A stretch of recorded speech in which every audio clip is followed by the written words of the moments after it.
رمضان كريم كريم كريم، شهر عظيم عظيم عظيم. رمضان كريم كريم كريم، شهر. بسم الله.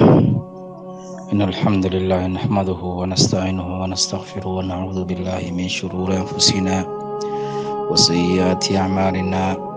من يهدي الله فلا مضل له ومن يضلل فلن تجد له وليا مرشدا. فإن أصدق الحديث كتاب الله وخير الهدي هدي محمد صلى الله عليه وسلم، وشر الأمور محدثاتها وكل محدثة بدعة وكل بدعة ضلالة. أعاذني الله إيانا وإياكم من الفتن والضلالات. أما بعد فقد قال سبحانه وتعالى: يا أيها الذين آمنوا اتقوا الله حق تقاته ولا تموتن إلا وأنتم مسلمون.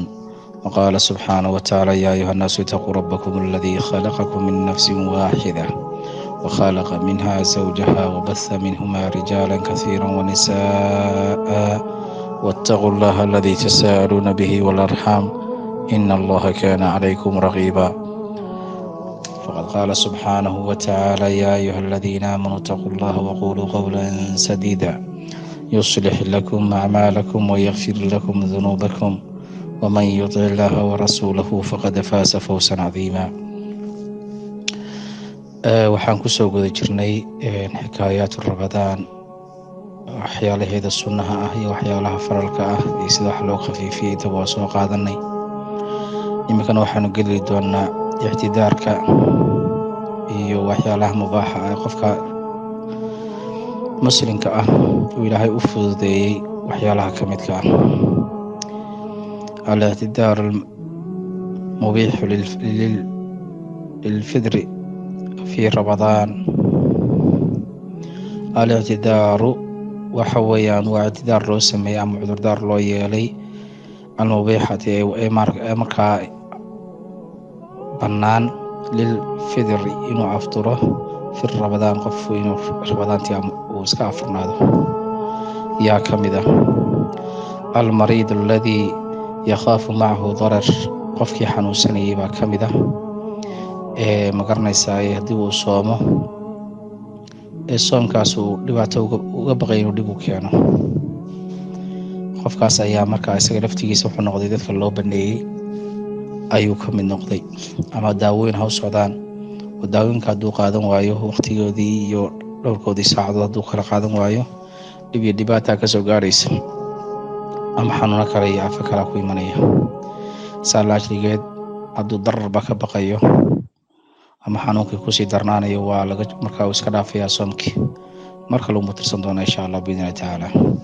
oo ilaahay baa kitaabkiisa inagu yidhi: faman kaana minkum mariidan aw calaa safarin faciddatu min ayaamin ukhar. ayuu ilahay leeyahay subxaana watacaala: faman kaana mariidan, waxaa cidday idinka mid noqotay ee idinka mid ah ee xanuunsanaysa, aw calaa safarin ama safar ku jirta, faciddatu min ayaamin ukhar, maalmo kale ha tirsadaanoo ha iska dhaafaan maalmaha dhibkaas ay qabaan, sida safarkii oo kale, ama sida magaranaysaa ay tahay ay xanuunkeena soo sheegnay ay tahay. waa ibaaxaadkay ka mid tahay. safarka laftigiisa waa lagu baneeyey. haddaba safarka laftigiisu waa kee? asafaru aladii yubiixu lqasr. safarka uu safar walba maahe, waa safarka loo baneeyey salaadaha qasriga oo kale, inaad qasriso salaadaha loo baneeyey. kaa laftigiisa waxa weeyaan waa iska afurnaan kartaa. laakiin haddaad raaxo ku tegayso meel raaxana kusoo laabanayso, hadday kuu khayr leedahay xor baa u tahay. hadday kuu khayr leedahay inaad soonto iyo hadday aad iska dayso ood markaa aad soomkii iska daysaba, waxaana kuu khayr badan marba haddaad safar ku jirto, safar aad gelayso. ilaahay wuxuu jecel yahay amarku amro addoommada inay qaataan. ilaahay waxaa kaluu jecel yahay fursadday ummadda uu siiyo iyo shayga uu fududeeyo inay fuduudkooda ku qaataan, ayuu allah subxaana watacaala u jecel yahay. nebi maxamed calayhi salaatu wasalaam isagoo madiina jooga ama yowm min alayaama ayaa dad soo muslimay oo sooman ayaa iyagoo safarka ku baxay oo ku yimid ayuu arkay rasuulka markaa aada tacbaan u yihiin. asxaabtiisii isagoo la joogo saa u eegay ayaa markaasaa wuxuu arkay iyagoo aada ugu dhiban, yacni ay ka muuqato oon fara badan iyo baahi fara badan ay ka muuqato. rasuulku wuxuu calayhi salaatu wasalaam kuwaas maarataha waa cusaad buu yihi rasuulku calayhi salaatu wasalaam, waa qaar caasiyey buu ihi yacni hadalkii ilaahay, yacni ilaahay wuxuu baneeyey inay iska afuraan weeye sheekadu. marka muhiimaddu waxay tahay oon ka faa'iidaysanaynaa qofku hadduu safar yahay laftigiisa inaanu uu fursadda iska dayaco inuu ilaahay siiye subxaanahu watacaala oo ka faa'iidaysto. nabi maxamedna xataa ummaddiisa uu saa ula dhex taagnaa inuu saa ku yidhaahdo liqowli rasuul sal allahu alayhi wasalam laysa min albiri asawm fi safar, ayuu rasuul alayhi salaatu wasalaam muu ahaanin wanaagga ama sharafta iyo ciisiga soomku muu ahaanin safarka oo la safro oo safar lagu soomo sharaf iyo ciisi may ahaanin bu rasuul alayhi salaatu wasalaam, wanaagna maaha. mutafaqun caleyhi, xadiiska waliba waa laisku waafaqo saxiix weeyaan. xadiis kale rasuulku wuxuu leeyahay calayhi salaatu wasalaam safarka xitaa markuu gaaban yahay ama rakuub qofku uu haysto oo aanu isleeyahay dhibkaasoo gaari mayso, soomkaagana waad wadan kartaa. taa laftii rasuulku calayhi salaatu wasalaam ummadda xarajka umuusii dhigin, wuxuu ku yiri in shiita fasum wa in shiita faftur, haddii aad doontana iska soo, haddaad doontana iska afur buu rasuulku calayhi salaatu wasalaam. yacni haddaad diyaarad baad raacaysaa, dee rakaabku sidii hore ka fudaaday iminka. markii hore geel ama fardo ayaa la raaci jiray, lagu safri jiray ama dameero, laakiin hadda sheekadu waa ka duwantaha oo gaadhigaas iyo waxa weeye diyaaraddaas. haddii intaad soconaysaaba dhowr saacadood ay tahay ood markaa aan wax mashaqaa iyo dhib aanay kaaga imaanaynin, waxa weeyaan waad iska soomi kartaa. haddaadse dhib iyo mashaqaad kala kulmayso ama naftaada aad dareemayso inay xoogaa dhiban tahay, ruqsaddu ilaahay ku siiye iska qaado, taasaana ku khayr badan. waxa kale oo mubaax ah inay iska afurnaadaan oo iska afuraan dumarkii xaamilka ahaa iyo murdaacadii wax jaqsiinaysay iyo qofkii xaydad ahayd xaydka ama nifaasku ka yimid. xaamil waxa weeyaan waa qofka dumar ee uur kale weeye, walmurdaacadana waxa weeyaan waa qofkii ilmaha jaqsiinaysay. in khaafat calaa anfusihimaa, hadday u baqdo nafahooda, hadday u baqaan iyada iyo ilmahaba, labada nafoodba hadday u baqdo waa iska afurnaanaysa. xaamilkiina hadday ilmihii caloosha ku jira hadday u baqdo waa iska afurnaanaysaa, ama nafteedii waa ay u baqday dhibaata ay ku timaado waa iska afuraysaa. markay dhasho ee 40 baxdana haddii ilaahay qadaro soonkeeday bilaabaysaa. wax fidya oo lagu leeyahayna male, fidya ay bixinaysana male. walmurdicaadkiina saas weeyaan, gabadhii jaqsiinaysaan saasoo kale weeye. haddii iyaduna ay markaa ay ilma jaqsiinayso, nafteedana ay u baqdo, ilmihiina ay u baqdo, waayo nafteediina waxay u baahan tahay taqwo iyo nafaqay u baahan tahay, ilmihiina taqwo iyo nafaqo u baahan yahay. haddii ilmihu iyada sii jiido oo sooman, inuu qarasna ka nuugaa suuragala, iyadiina magaranaysaa ay ku dhibaatooto. marka inay iska afurto ilaahay baa u baneeyey subxaanahu watacaala, oo waxa la siiyey markaa inay min ayaamin ukhartaas dambe ayay gelaysaa, iyo maalmo kale inay tirsato way soo qallaysa. marka fidyana laguma laha markaa weye. fidyada waxaa lagu yeelanayaa qofku markuu yahay qof xanuunsanaya, xanuunkiisa aan marnaba looga rajo qabin inuu ka caafimaado, fidya lagu leeyahay.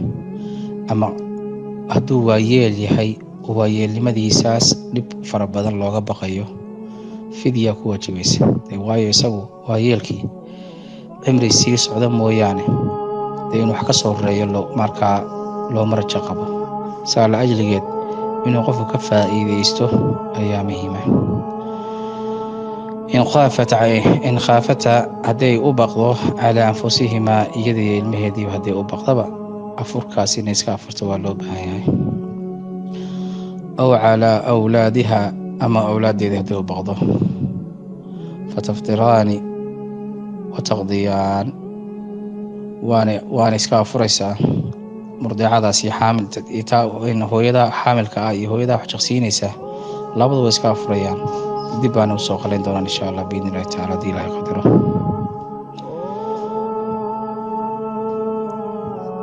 waxaa kaloo markaa meesha yaala iyada laftigeeda alkibra fi sin.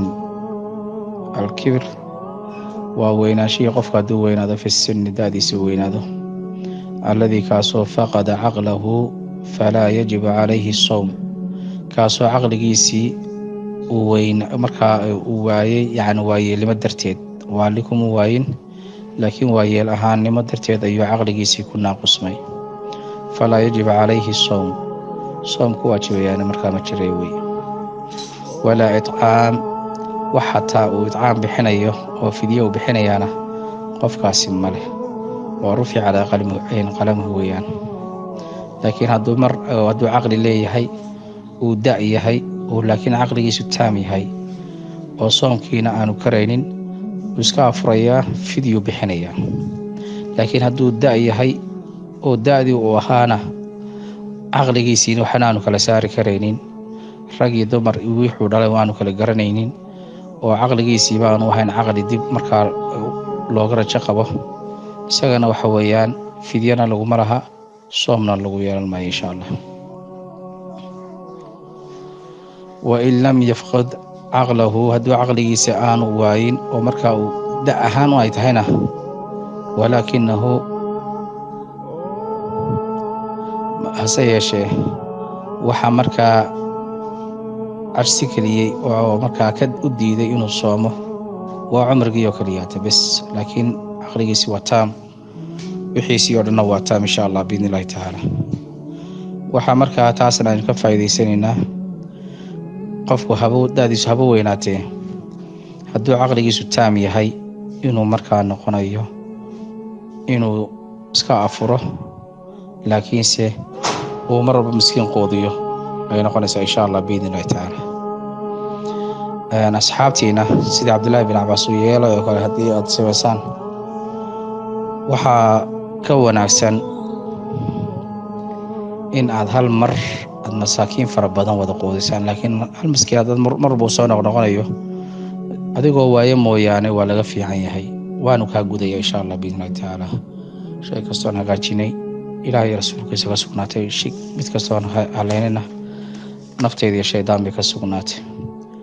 waxaynu ku soo gebagabaynaynaa waa xadiiskii xaydka aynu marka horeba soo hadal qaadnay ahaa, alays idaa xaadat lam tasum